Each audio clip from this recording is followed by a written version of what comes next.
Hi అండి, welcome to Vikas and loops. చాలా మంది కస్టమర్స్ మన వివింగ్ యూనిట్ ని చూపించమని అడుగుతున్నారు.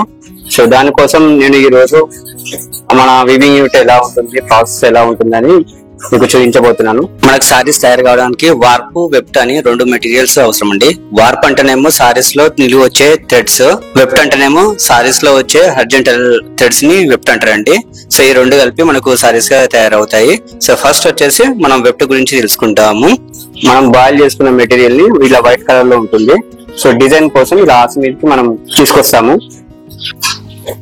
ఇలాగా థ్రెడ్ మొత్తాన్ని ఆస్ మీదకి తీసుకొచ్చిన తర్వాత నెక్స్ట్ ప్రాసెస్ వచ్చేసి డిజైనింగ్ అండి. సో ఇలా ఫస్ట్ మనం ఏం చేస్తామంటే డిజైనింగ్ చేసుకుంటాము. సో ఒక సారీ మీద డిజైన్ ఎలా రావాలి అని చెప్పేసి ఇలా డిజైన్ చేసుకుంటాము. ఆ డిజైన్ ని చూసుకుంటూ ఇలా మార్కింగ్ చేసుకుంటాం మనం.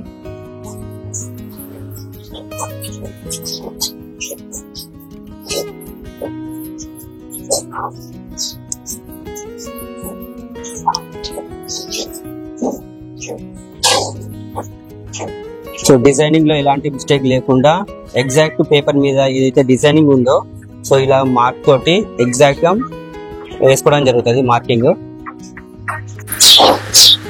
నెక్స్ట్ ప్రాసెస్ వచ్చేసి మనం మార్కింగ్ చేసిన తర్వాత ఇలాగా డిజైన్ కి కట్లు చుట్టడం కానీ రబ్బర్లు చుట్టడం కానీ జరుగుతుంది. సో డిజైన్ లో చిన్న చుక్క ఉందనుకోండి, చిన్న చుక్క ఉన్నప్పుడు ఇలా థ్రెడ్ తోటి కట్ వేసుకుంటాము. ఒకవేళ పెద్ద డిజైన్ రావాలి అనుకుంటే ఇలా రబ్బర్లు చుట్టుకుంటాం మనం. సో ఈ బ్లాక్ అయ్యి రబ్బర్లు.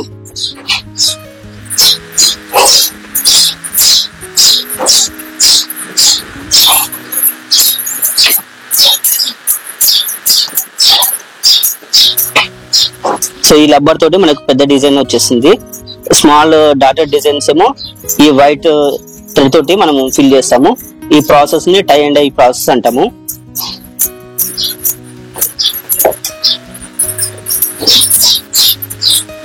సో ఈ టై అండ్ డై ప్రాసెస్ చాలా రిస్క్ అండి. కొంచెం డిజైన్ లో ఏది మిస్టేక్ జరిగినా కూడా మనకు డిజైన్ కొంచెం మిస్టేక్ లో వచ్చేస్తుంది సారీ. సో ఇది కేర్ఫుల్ గా చేసుకోవాల్సి వస్తుంది.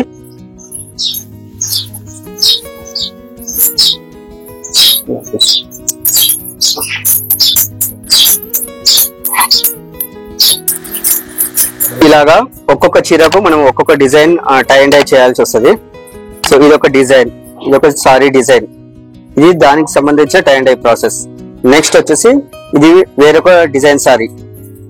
సో ఆ డిజైన్ కి సంబంధించిన tie and dye process. Next ఇది ఒక design process. So tie and dye అయిన ప్రతి సారీ డిజైన్ సంబంధించిన మాల్ని మనం ఇలా చేసుకుంటాము. సో దాన్ని మనం చిట్టు అంటాము. సో ఇందులో ఒక్కొక్క సారీకి సంబంధించిన డిజైన్ ఉంది. సో ఇది ఒక సారీ డిజైన్. సో ఇలాగా ప్రతి సారీ డిజైన్ టై చేసిన తర్వాత ఈ ప్రాసెస్ అన్నమాట. సో ఇలా పెద్ద డిజైన్ ఉన్నప్పుడు మనం ఇలా ఎక్కువ రబ్బర్లు యూజ్ చేస్తాము. సో ఇక్కడ ఉన్నాయి ప్రజెంట్ మనకు 20 డిజైన్స్ అండి, అంటే 20 సారీస్ కి సంబంధించిన డిజైన్లు ఇక్కడ పెట్టాం మనం. సో ఇంతకుముందు మీకు అక్కడ చూపించాను కదండి, అవి 20 సారీస్ కి సంబంధించినవి. ఇవేమో ఇంకా 10 సారీస్ కి సంబంధించినవి చిట్కీలు. ఇవన్నీ ఇంకా డైయింగ్ చేయక ముందుకు. నెక్స్ట్ వచ్చేసి ఇలా చిట్కీని వాటర్ లో డిప్ చేస్తామండి. ఎందుకనంటే ఈ వాటర్ లో డిప్ చేయడం వల్ల మంచిగా సింక్ అయ్యి వాటర్ లోకి రంగు అనేది ప్రతి థ్రెడ్ కి ఈక్వల్ గా షేర్ అవుతుంది. దానికోసం ఇలా మనం చిట్కీని డిప్ చేస్తాం వాటర్ లో ఒక 2-3 అవర్స్. సో ఇక్కడ ఉంది ఏంటంటే ఫస్ట్ ఆల్రెడీ ఒక డిజైన్ కోసం కలర్ డైయింగ్ చేసామండి. సో ఆ డైయింగ్ చేసిన కలర్ మళ్ళీ డిస్టర్బ్ కాకుండా ఏం చేసామంటే రబ్బర్ లో చుట్టుకొని దాన్ని పక్కకు పెట్టేసుకుని ఇలా మిగతా కలర్ కోసం ఇలా వార్పుని ఇలా పెట్టాము.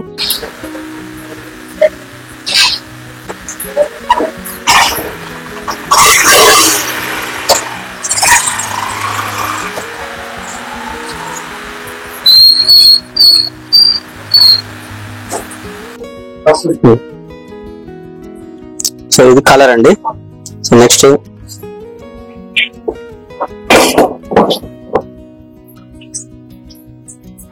ఇలా ప్రతి ఒక్క డబ్బాలో ఈచ్ కలర్ లో ఒక్కొక్క కలర్ ఉంటుంది మనకు.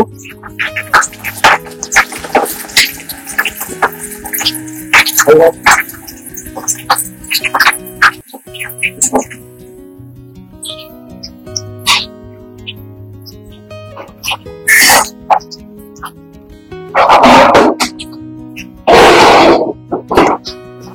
కనిపించేది ఏంటి అంటే పింజరా అంటారా అండి. మీకు జరీ డిజైన్ వచ్చేది వీటితోటే. ఇంతకుముందు కలర్ తీసుకున్నాం కదండి. సో ఆ కలర్ ని మనం వాటర్ లో వేసిన తర్వాత ఇంత ముందుకు చూపించాను కదా, నానబెట్టిన చిటికిని ఇలాగా డిప్ చేస్తారు కలర్ లో. ఇది బాయిల్ చేయకముందండి నెక్స్ట్ ఏం చేస్తామంటే హీట్ చేస్తామండి. హీట్ చేయడం వల్ల థ్రెడ్ కి కలర్ అనేది కరెక్ట్ ఫిక్స్ అవుతుంది.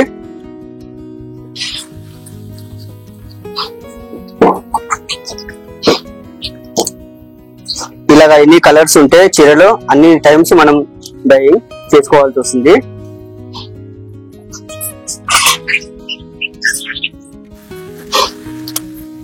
ఇక్కడ మనము రెడ్ కలర్ డైయింగ్ చేస్తున్నాం అండి. ఈ రెడ్ కలర్ అనేది చీరలో చాలా తక్కువ పార్ట్, సో అందుకని కొంచెమే వేసాము. వాటర్ కూడా కొంచెమే ఉన్నాయి. ఒకవేళ మనకు క్వాంటిటీ ఎక్కువ డిజైన్ చేయాలనుకున్నప్పుడు రంగు క్వాంటిటీ కానీ ఎక్కువ ఇంక్రీజ్ చేస్తాం.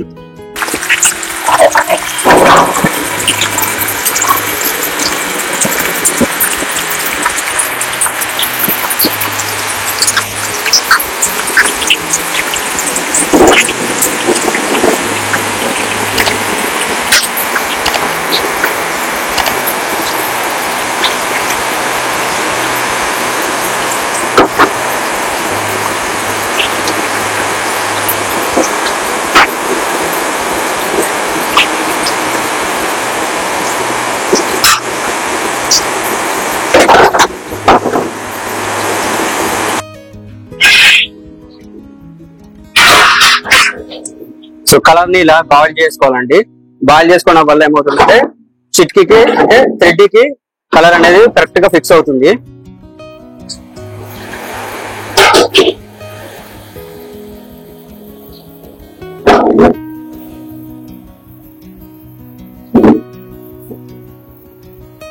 ఇలా చిట్కీని బాయిల్ చేయాలండి. ఇలా బాయిల్ చేస్తేనే థ్రెడ్ కి కలర్ అనేది కరెక్ట్ గా ఫిక్స్ అవుతుంది. తను నెక్స్ట్ కలర్స్ కోసం దీన్ని ప్రిపేర్ చేస్తున్నాడు. ఆల్రెడీ 2 కలర్స్ డైయింగ్ చేశారు. 3rd కలర్ కోసం తను ప్రిపేర్ చేస్తున్నాడు దీన్ని.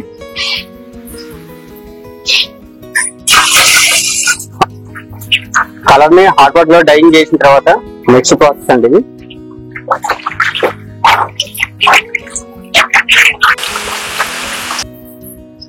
ఫైనల్ గా సారీని వేసే ముందు రెడీగా ఉన్నటువంటి చిట్కీలు ఇవి. ఇదండి complete tie and dye process. ఇది ఆస అంటారండి. మనం ఇంతకుముందు చూసాం కదా రెడీగా ఉన్న చిట్కీలన్నీ. సో ఇలాగ ఆస్కి ఎక్కిచ్చేస్తామండి.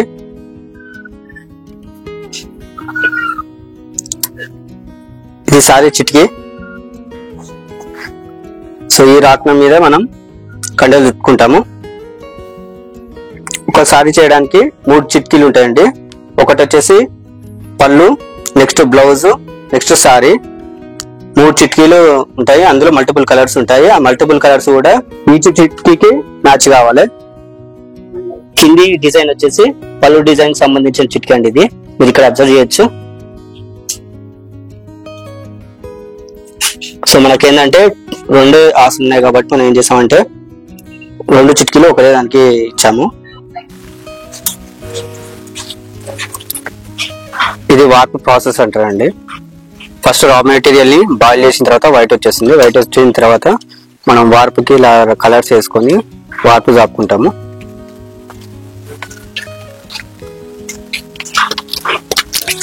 అసలు మనం ఈ ప్రాసెస్ ఎందుకు చేస్తాము అంటే డైయింగ్ చేసేటప్పుడు ఏమవుతుంది, కొన్ని సందర్భాల్లో థ్రెడ్ అనేది అక్కడక్కడ తెగిపోతుందండి. సో ఆ థ్రెడ్ ఎక్కడ ఉందని వెతికి మనం అటాచ్ చేయాల్సి వస్తుంది.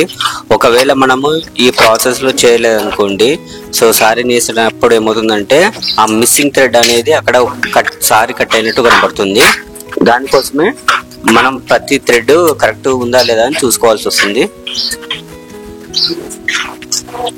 కొన్ని సందర్భాల్లో ఏమవుతుంది అని అంటే థ్రెడ్స్ అనేవి మెర్జ్ అవుతాయి ఒకదానికి ఒకటి. సో అలా కాకుండా కూడా ఈ ప్రాసెస్ లో మనం ఏం చేయాలంటే ఈచ్ థ్రెడ్ అనేది సపరేట్ గా ఉండేటట్టు ప్లాన్ చేసుకోవాలి. ఈ ఎంటైర్ వార్ప్ లో 7 సారీస్ వస్తాయి మీకు సేమ్ కలర్ లో. డైయింగ్ అయిపోయిన తర్వాత ఇది ఫస్ట్ సారీ స్టార్ట్ చేస్తున్నాం అనమాట. ఫస్ట్ సారీ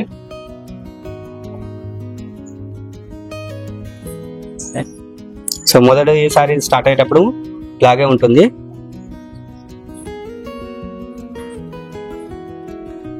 ఇలాగా కంప్లీట్ గా సెట్ చేసుకోవాల్సి వస్తుంది. సో దీంట్లోనే 7 సారీస్ వస్తాయి మనకు, సేమ్ కలర్ సేమ్ డిజైన్స్.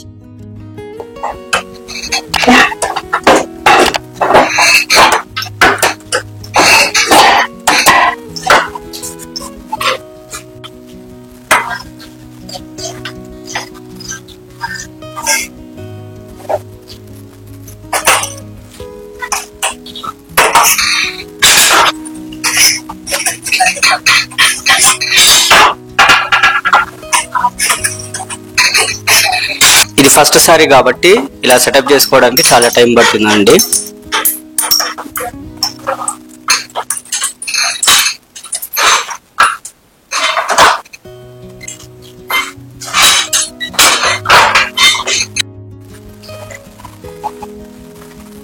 ఇలా సారీ మీద రబ్ చేయడం వల్ల ఏమవుతుందంటే మనకు చిటికలో వచ్చినటువంటి కలర్స్ కానీ డస్ట్ కానీ ఏదన్నా ఉన్నా కూడా అదంతా వెళ్ళి సారీ అనేది ఫ్రెష్ లుక్ వచ్చేస్తుందండి.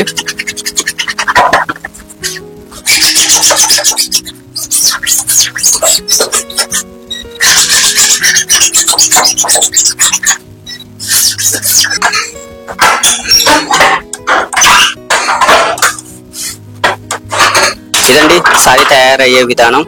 సో ఒకసారి తయారు చేయాలి అని అంటే ఇంతమంది వర్క్ చేయాల్సి వస్తుంది బ్యాక్గ్రౌండ్ లో. ఒకసారి తయారు చేయాలంటే ఒక వీవర్ కి హ్యాండ్స్, లెగ్స్, ఐస్, ఇయర్స్ అన్ని పనిచేస్తూనే ఉండాలండి. సో ఒక్క మిస్టేక్ ఎక్కడ నెగ్లెక్ట్ చేసినా కూడా సారీ డిజైన్ అనేది మిస్టేక్ లో వచ్చేస్తుంది.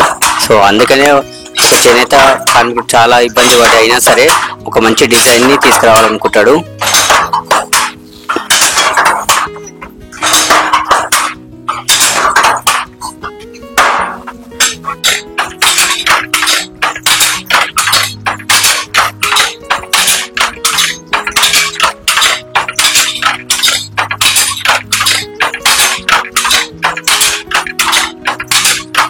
దీన్ని పింజరా అంటారండి. జరీలో డిజైన్ వస్తుంది కదా, సో ఈ టూల్ వల్లనే జరీలో డిజైన్ వచ్చేస్తుంది. ఇది మెయిన్ అన్నమాట, జరీకి డిజైన్ రావడం.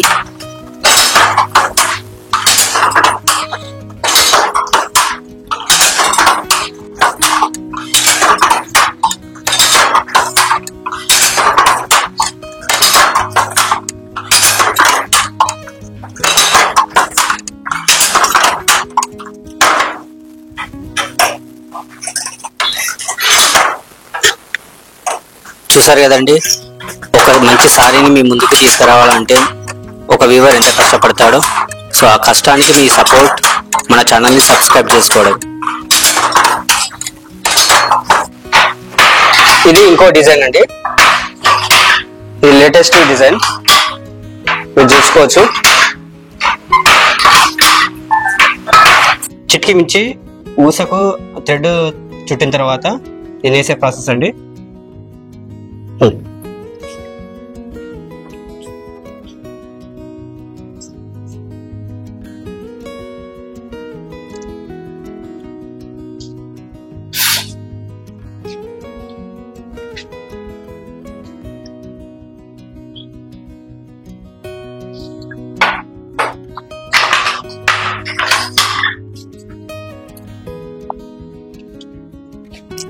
ఇలా ప్రతి థ్రెడ్ ని ఇలా మ్యాచ్ చేయాల్సి వస్తుంది డిజైన్. ఒక మీరు ఇక్కడ అబ్జర్వ్ చేసుకోవచ్చు.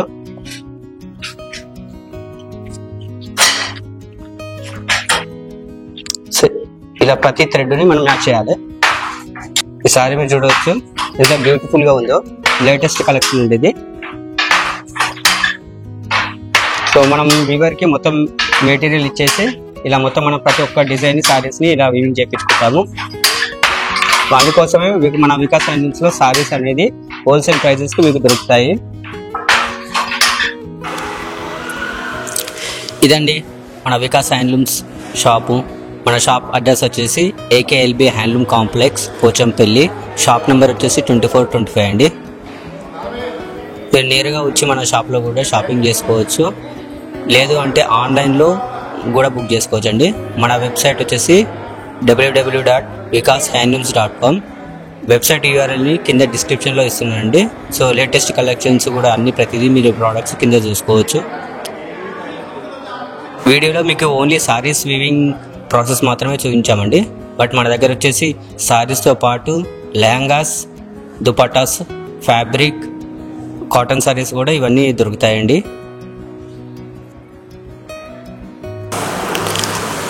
వీడియోలో లెహంగాస్, దుపట్టాస్, సారీస్, కాటన్ సారీస్ అవన్నీ చూపించాలంటే లెంత్ అవుతుందండి.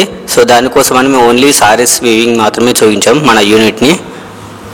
నెక్స్ట్ వీడియోలో మరిన్ని లేటెస్ట్ కలెక్షన్స్తో మీ ముందుకు వస్తామండి. Thanks for watching. Please subscribe our channel. Thank you.